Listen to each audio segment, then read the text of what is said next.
Don't you want to try the coffee I made just for you, honey? My husband, James, asked with a strange smile that didn't quite reach his eyes.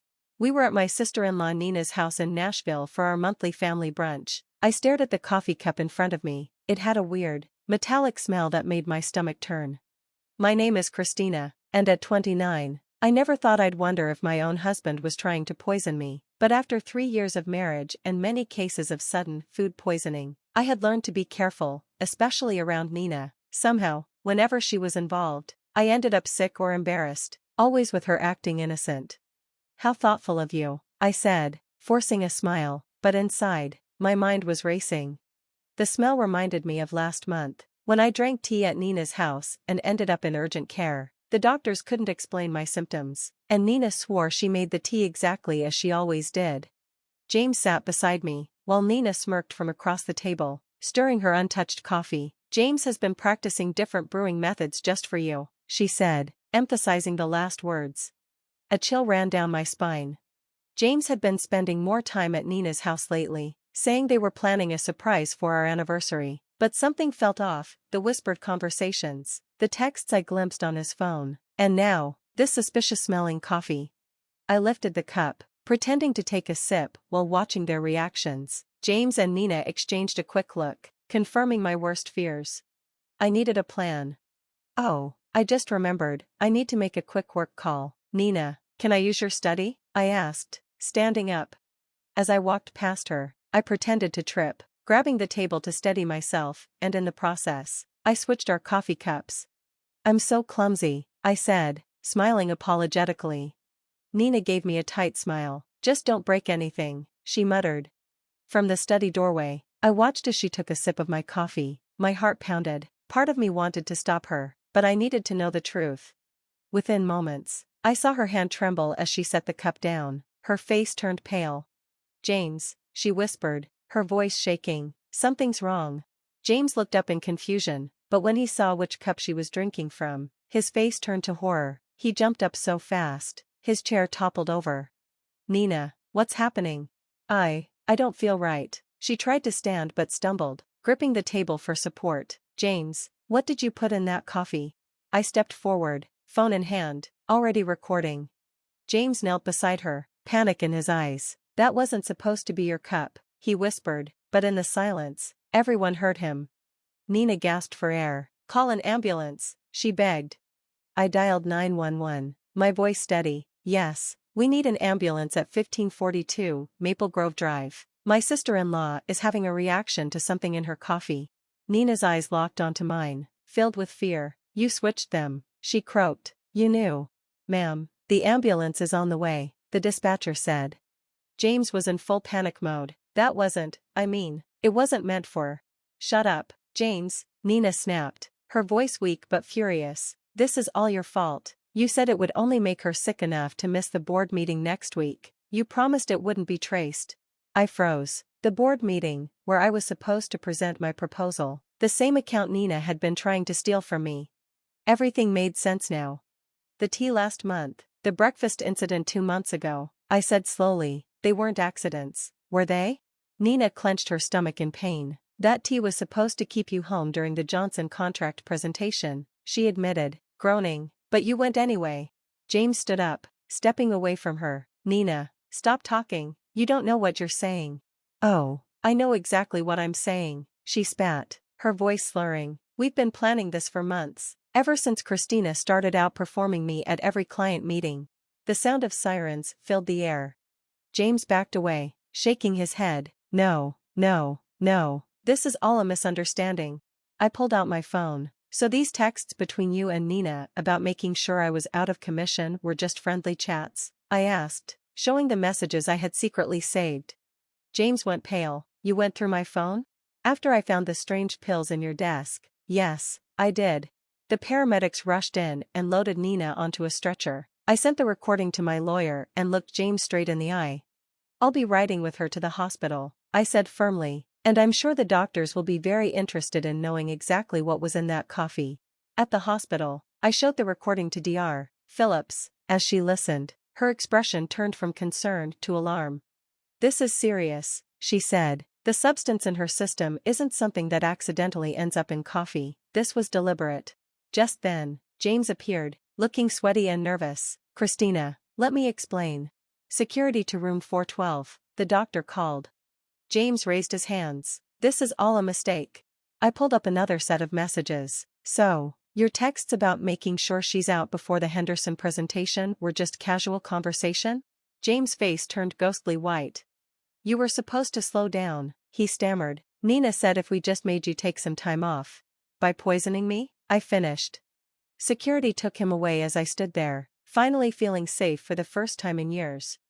My hands shook with anger, but my voice stayed calm. How long have you been doing this? Did you mess with my food at the Christmas party too? James didn't answer, but his silence said it all. Behind him, I could see Nina's hospital room. She looked scared now, her confidence gone. Detective Mendoza is on her way, Dr. Phillips said softly. She'll need statements from everyone. I nodded. The truth was finally coming out. Detective Mendoza arrived within the hour. She was experienced in abuse cases and listened closely as I played the recording from brunch and showed her the text messages. Mrs. Bennett, she said, flipping through her notes, you mentioned other hospital visits. Can you tell me more about those? I pulled out my phone and opened a document I had been keeping for months. The first time was in February, after dinner at Nina's house. I had bad stomach pains and dizziness. The second was in April, the tea incident. Then in June, after breakfast with them. Each time, the symptoms were similar, but different enough that doctors couldn't find the cause. The detective's eyes narrowed as she studied my notes. You've been keeping records since you noticed the pattern? Yes, I said, hesitating before pulling out a second phone from my purse. I also started recording conversations when I was around them. I have several where Nina and James talk about their plans, though they're careful not to be too obvious. I played one recording where Nina's voice was clear. The Henderson account is worth millions. James, we can't let her ruin everything. Just stick to the plan. A few days of illness should be enough. James responded, I've got something stronger this time. She won't make it to the presentation. Detective Mendoza's expression hardened. Through the window, I saw Nina watching us from her hospital bed, looking far less confident than she had at brunch. The hospital is running toxicology tests, Mendoza said. Dr. Phillips has already found substances that shouldn't be in your system. We'll need samples from your home too. Suddenly, we heard shouting from down the hall. James was arguing with the security guards. I need to talk to my wife, he yelled. Christina, please, you don't understand, we were trying to protect you. Mendoza stepped between us. Mr. Bennett, you're not helping your case. We've already found evidence that this was planned. James let out a shaky laugh. We were just trying to slow her down. She was overworking herself, taking all the big accounts. Nina said if we could make her take time off. By poisoning her? Mendoza cut him off sharply. That's not protection. That's attempted murder. James's face turned pale. No, we didn't mean to kill her. Then what did you mean to do? I asked, my voice steady. When you put something in my coffee this morning, what did you expect to happen? James didn't answer. Behind him, Nina watched through the window, her eyes filled with fear and desperation.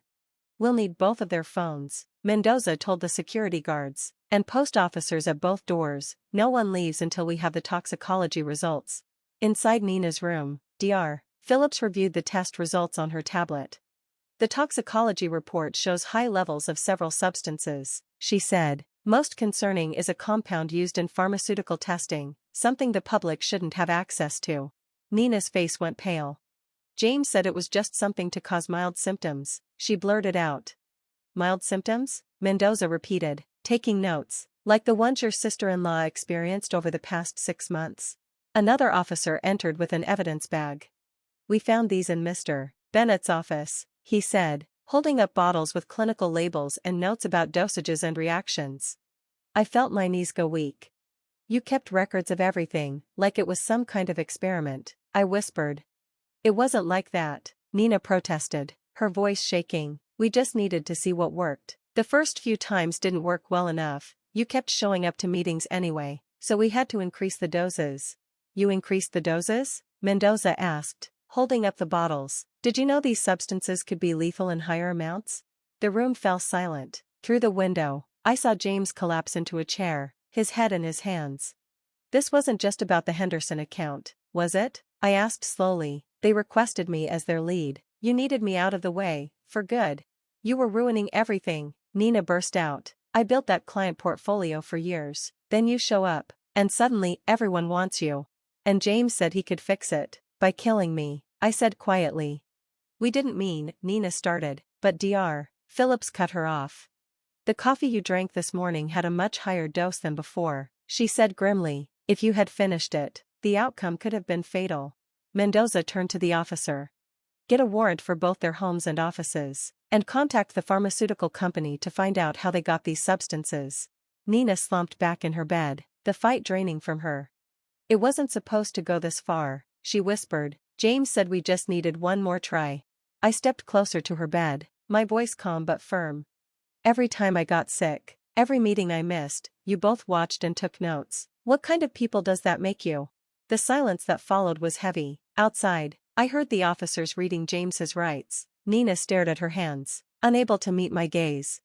Detective, I said, turning to Mendoza, I'm ready to give my statement now.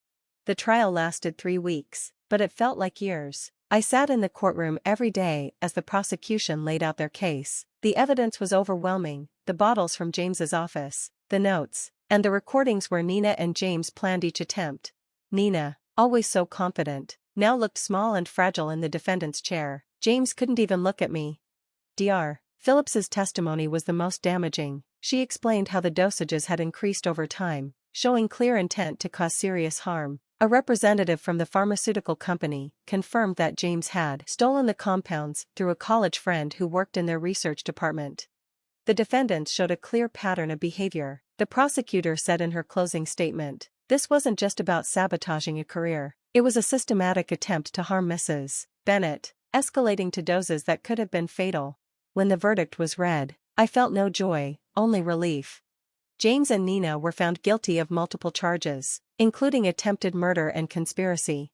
The premeditated nature of these actions, the judge said, carried out against a family member over an extended period, requires the maximum sentence. As they were led away in handcuffs, I thought about how greed and jealousy had turned 2 people I once trusted into strangers. They had lost everything, their careers, their freedom, all because they wanted to destroy me. 1 year later, I stood at the podium of the Nashville Business Leaders Conference, preparing to give the keynote speech. The irony wasn't lost on me. This was the kind of opportunity Nina had tried to keep me from achieving. The Henderson account had led to more major clients, establishing me as one of the top marketing executives in the region. Success isn't just about talent or hard work, I began, looking at the crowd. It's about integrity, about building relationships based on trust. Sometimes, the biggest threats come from those closest to us, but overcoming those challenges makes us stronger. After the speech, several young professionals approached me for advice. How did you stay so calm during everything? One woman asked, her eyes full of determination.